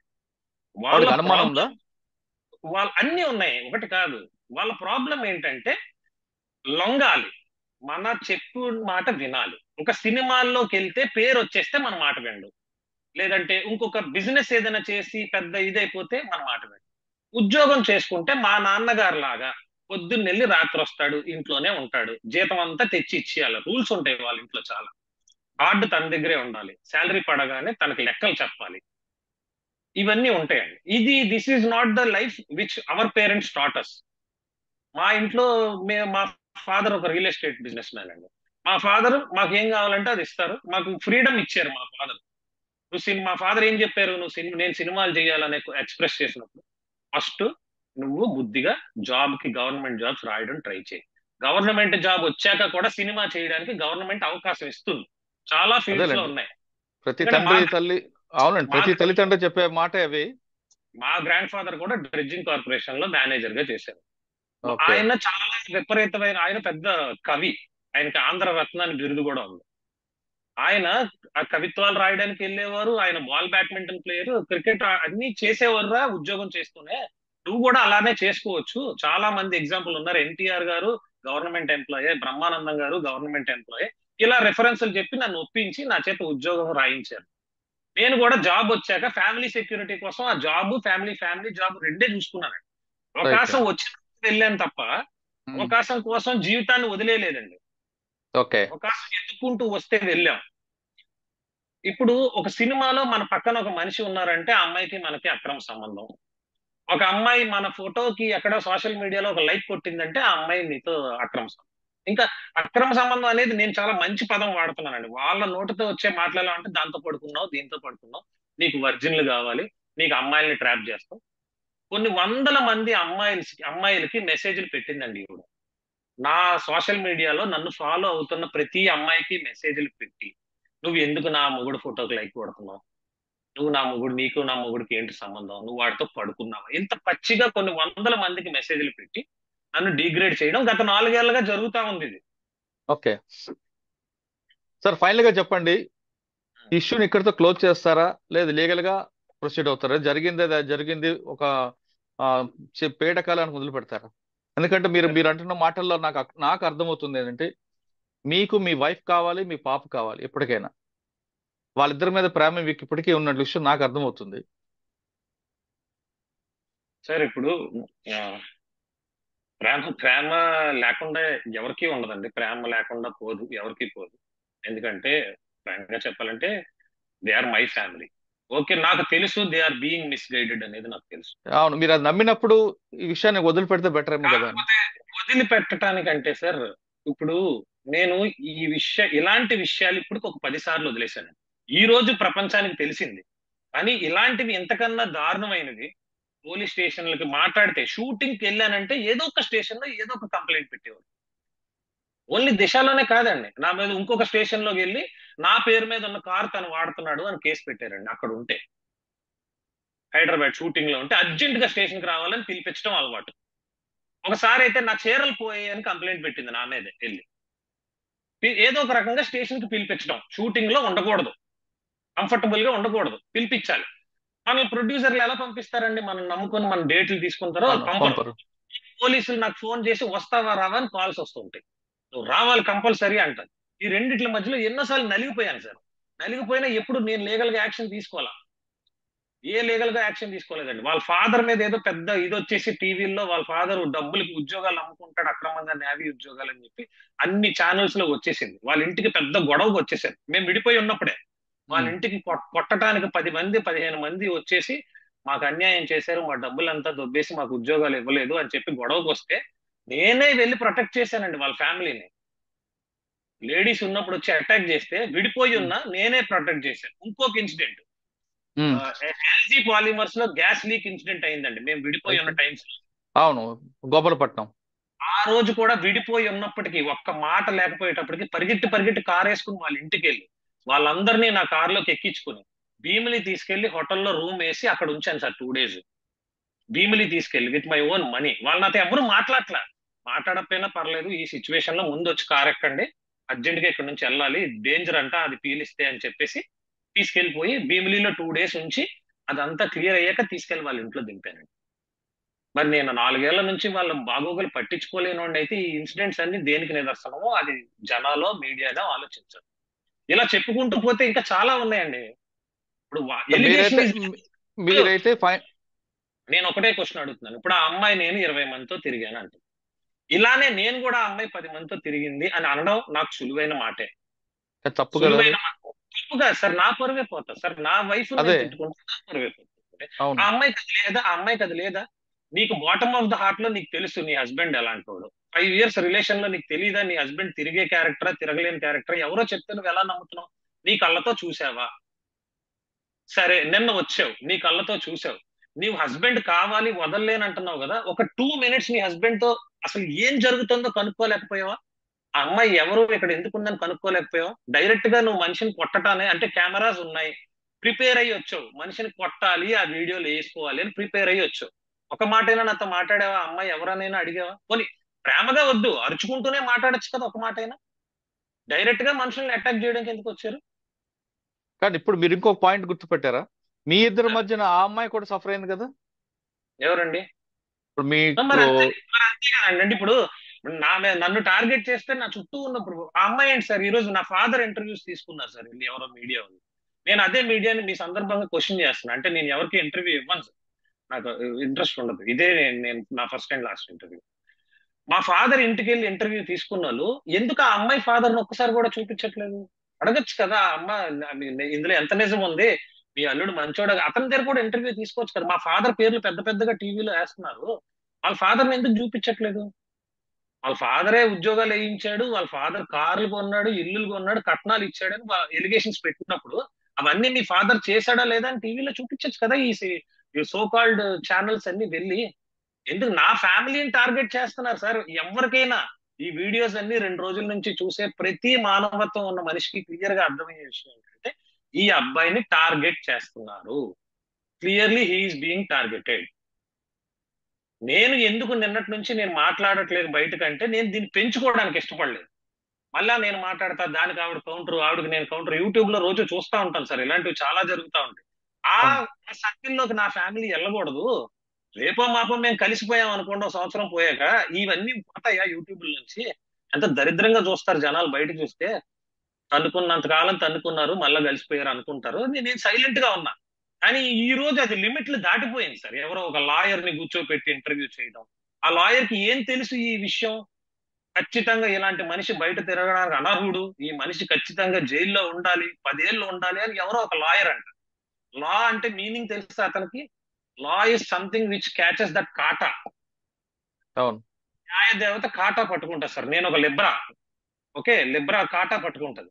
బ్యాలెన్స్డ్ గా ఉండాలి. అటువైపు విషయమే తెలియకుండా పబ్లిసిటీ కోసం టీవీలో కూర్చొని ఒక మనిషిని నువ్వు జైల్లో ఉండాలి, వాడికి అర్హత లేదు, వాడు చీడ పురుగు అని మాట్లాడతావు. ఇదే చట్టం. ఆ లా చదువుకున్నావా, కొనుక్కున్నావా? This is what my question for that lawyer is also. And media persons also. అక్కోడు ప్రైవసీని కిల్ చేయడానికి మీరు వచ్చారు కదా, ఆమె చెప్పిందంతా విని ఇష్టం వచ్చినట్టు రాశారు కదా. మీలో ఏ ఒక్కరికి కూడా లోపల ఉన్న అమ్మాయి వేరే పని మీద ఉందని ఎందుకు అనిపించలేదు? అది అక్రమ సంబంధమే అని ఎందుకు అనిపించింది అందరికి? Have you caught us without dress? లేకపోతే లోపల ఏమైనా కెమెరాలు పెట్టి మీరు ఏమైనా లైవ్ ఫుటేజ్లు చూసారా బయట? ఒక గదిలో ఒక అమ్మాయి అబ్బాయి ఉంటే అక్రమ సంబంధమే అవుద్దా? ఇంకేమీ కాదా ఈ సమాజంలో? ఇంకేమీ కాదా అని అడుగుతున్నాను నేను. కరెక్ట్ క్వశ్చన్ మీది. ఇంకేమీ కాదా? ఒక అమ్మాయి ఒక అబ్బాయితో మాట్లాడుకోకూడదా? అలాంటి చట్టం ఎక్కడైనా ఉందా? ఒక అమ్మాయి అబ్బాయి ఉంటే అక్రమ సంబంధం మీరు ఎలా డిసైడ్ చేస్తారు? ఒక్క చిన్నది, ఆ రూమ్ అంతా తిరిగారు, వీడియో షూట్ చేశారు, ఎనీ ఇన్అప్రోప్రియేట్ థింగ్ దొరికిందా?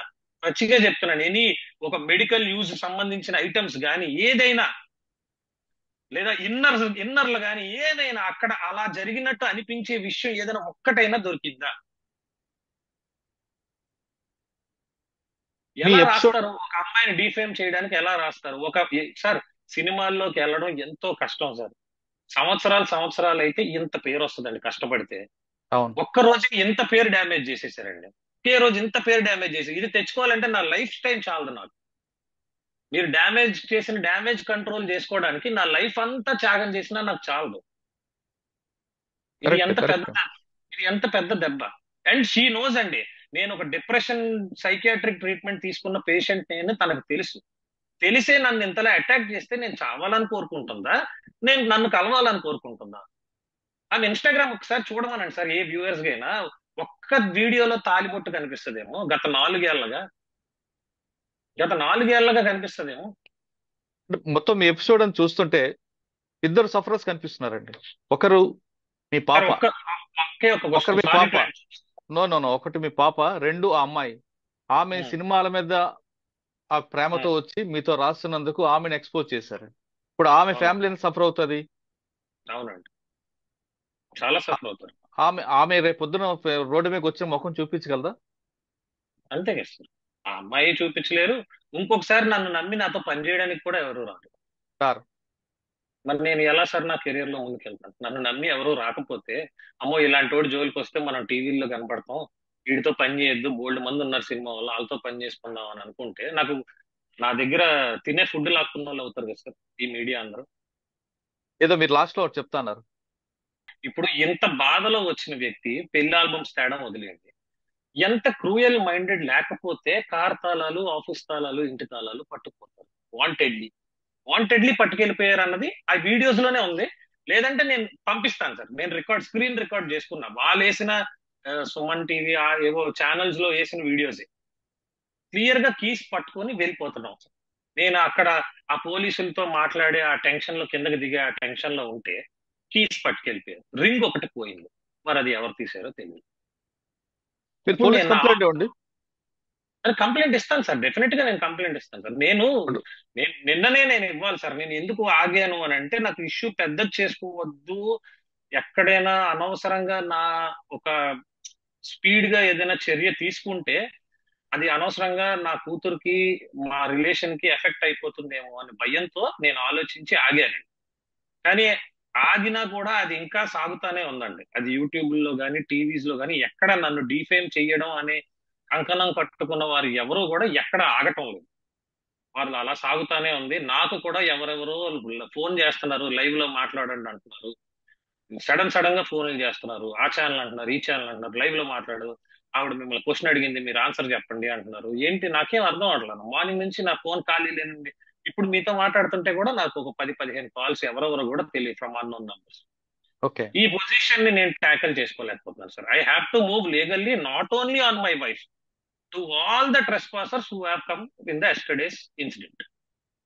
నా తలుపు దాటి లోపల అడుగు పెట్టిన ప్రతి వ్యక్తి పైన కేసేస్తాను. నేను కేసేస్తుంది నా వైఫ్ మీదో ఇంకొకరి మీద కాదు. All the trespassers with video proofs ఎవరైతే అడుగు పెట్టారో. తర్వాత నా వైఫ్ ఇల్లీగల్ గా తప్పుగా ఒక వ్యక్తిని హ్యాండిల్ చేయడం, నన్ను తప్పుగా హ్యాండిల్ చేయడం, తనని తప్పుగా హ్యాండిల్ చేయడం, నిజాలు తెలుసుకోకుండా. మనం చూసిందంతా ఒకటే అనుకుంటే సార్, ఇప్పుడు ఆ అమ్మాయి నాకు చెప్పకుండా తను దుబాయ్ వెళ్ళి ఏవో చిన్న బట్టలు వేసుకుని వీడియోలు చేసేది. నేను దాన్ని తప్పు కోణంలోనే చూస్తే, నేను నీలా అలాగే ఇంటికి వచ్చి మీ మీద చేతులు చేసుకుంటే ఈ సమాజం ఒప్పుకుంటుందా? చేసుకోకుండానే డొమెస్టిక్ వైలెన్స్ కేసులు పెట్టారు వీళ్ళు. మరి దీన్ని ఏమంటారు? ఏదో కాల్ చేశానని ఏవో యూట్యూబ్ లో వీడియోలు చూపిస్తున్నారు. ఎప్పుడో కూడా నాకు తెలియదు. నేనే కాల్ చేశానని వీడియో, కాల్ ఎరగొట్టే ఫస్ట్ ఫ్లోర్ నుంచి తోసేశానని చెప్పి. ఈ వీడియోలు చూస్తున్న ఎవరికైనా వాళ్ళ మదరు, ఆ అమ్మాయి బిహేవియర్ ఆ వీడియోస్ లో కరెక్ట్ గా చూస్తే, నేను వాళ్ళని కొట్టానంటే ఎవరు నమ్మరు. ఈ భూప్రపంచంలో ఎవరు నమ్మరు. నేను నిజంగా అంత కోపిష్టోడినే అయితే నిన్న వాళ్ళు కొడుతుంటే ఊరుకొని కూర్చోను. నేను నా కూతురు గురించి ఆలోచించిన కాబట్టే నాకు అంత అవమానం జరిగినా సైలెంట్ గా ఉన్నాను. ఏ ఆఫీసులో నన్ను సార్ అని పోలిస్తారో వాళ్ళే నన్ను ఆ ముఖం చూడడానికి ఇష్టపడలేని పరిస్థితి తీసుకొచ్చారు. నా ఫోన్ ఎత్తలేని పరిస్థితి తీసుకొచ్చారు. తన కూతురు ముఖం చూసే నిన్న జరిగిన సంఘటనలో నేను వెనకంజ వేస్తున్నాను అంటున్నారు కృష్ణతేజ. కానీ తన అనుమతి లేకుండా ఇంట్లోకి వచ్చి తన పట్లే కాకుండా మిగిలిన ఒక అమ్మాయి పట్ల కూడా దురుసుగా ప్రవర్తించిన తన భార్యతో పాటు మిగిలిన వాళ్ళపై కూడా చట్టపరమైన చర్యలు ఖచ్చితంగా తీసుకుంటాను, లీగల్ గా ప్రొసీడ్ అవుతానంటూ కృష్ణతేజ చెప్తున్నారు. ఇద్దరి మధ్యన ఈగో ఫీలింగే ఈ చిన్న సంఘటనకు వచ్చింది. ముఖ్యంగా ఇక్కడ ఇద్దరు వ్యక్తులు మాత్రం చాలా బాధపడుతున్నారు. ఒకటి, వాళ్ళిద్దరికి పుట్టిన చక్కని పాప. 2, సినిమాల మీద ప్రేమతో ఆయన ఇంటికి వచ్చిన మరో అమ్మాయి. ఆ అమ్మాయిని కూడా ఎక్కువగా ఎక్స్పోజ్ చేయడం పట్ల వాళ్ళ కుటుంబ సభ్యులు కూడా తీవ్ర మానసిక శోభకు గురవుతున్నారు. ఇది కృష్ణతేజ నక్షత్ర మధ్య వివాదంపై విశ్లేషణ. మరో అంశంలో మళ్ళీ కలుద్దాం. అంతవరకు నమస్తే. Thank you Krishna Teja. నా పర్సనల్ రిక్వెస్ట్ అయితే మీరు మరొకసారి మంచి మనసు ఆలోచించి మీరు ముందుకు వెళ్లకుండా అయిందేదో అయిందని కొంచెం తగ్గితే బాగుంటుందని నా పర్సనల్ రిక్వెస్ట్. కానీ మీ వ్యక్తిగతంగా ఏం జరిగింది అనేది నేను చెప్పట్లేదు, కానీ నా పర్సనల్ రిక్వెస్ట్ మాత్రం మీ ఇద్దరు కలిసి ఉండాలి, ఆ పాప ఎప్పుడు చక్కగా ఉండాలని కోరుకుంటున్నాను. Thank you so much.